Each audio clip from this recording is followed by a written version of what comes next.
A gente vê esses políticos discutindo teto de gastos em Brasília, discutindo o PEC da transição, que uns chamam de PEC do estouro, o Lula chama de PEC do Bolsa Família. Muitas vezes a gente fica sem entender o que isso tem a ver com a gente. A discussão fica muito distante. Eles estão se matando lá em Brasília e a gente não sabe por quê. Mas essas coisas que eles estão discutindo têm consequências sim. O que é esse tal teto de gastos? É um limite que o governo tem para fazer despesas. Esse limite é de 1,7 trilhão. Por incrível que pareça, isso não é suficiente para bancar o governo. Como o governo gasta tanto dinheiro?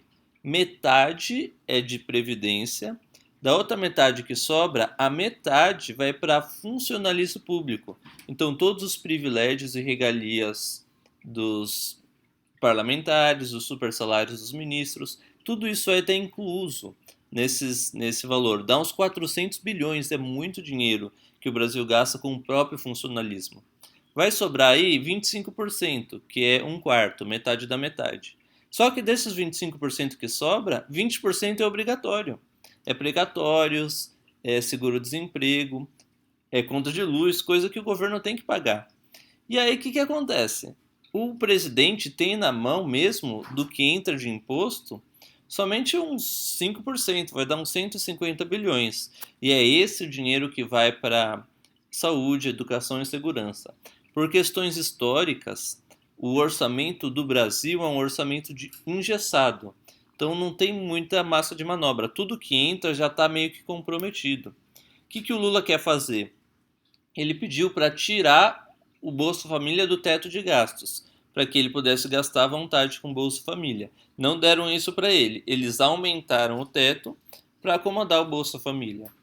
E qual o problema nisso? O problema é que eles não aumentaram só para dar o Bolsa Família. Se fosse só para dar o Bolsa Família, 70 bilhões seria o suficiente.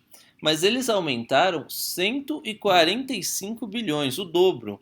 E ainda incluíram lá na proposta, que foi votada ontem no Senado, alguns trechos meio obscuros que vai dar para tirar do teto de gastos mais uns 23 bilhões. Então vai dar uns 200 bilhões mais ou menos que o Lula vai ter como gastar esse dinheiro.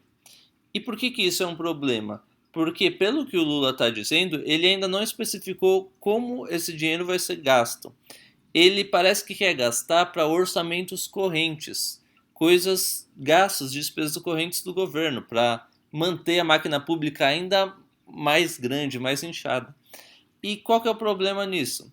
Não haveria nenhum problema se o Brasil tivesse superávit fiscal, porque aí a gente conseguiria bancar esse aumento de gastos.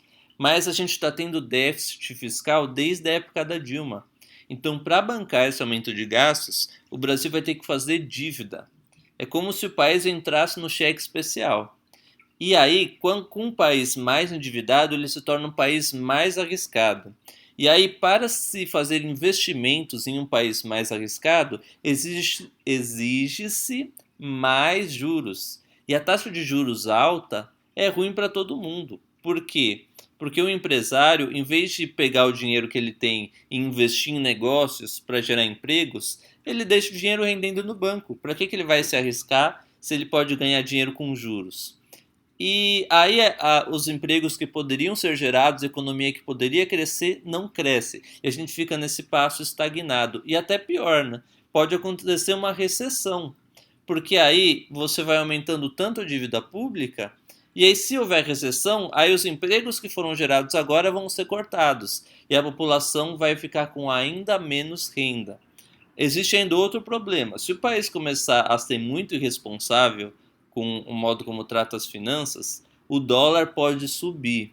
E o dólar subindo vai anular todo esse aumento de gastos. A desculpa não era, vou aumentar o gasto para deixar o Bolsa Família em R$ 600? Pois bem, se o dólar sobe, de nada adianta manter em R$ 600, porque não vai pagar o que paga hoje com 400. A gente só vai perceber o que está acontecendo quando a gente for no mercado e a gente não conseguir comprar com o dinheiro que a gente tem aquilo que a gente já comprava antes. Esse é aí que a gente percebe que tem alguma coisa errada. Mas isso aí acontece como consequência dessas discussões, daquele bando de desgraçado que fica lá em Brasília. Então impacta muito a sua vida. Então a gente tem que ficar atento o que esses desgraçados estão fazendo.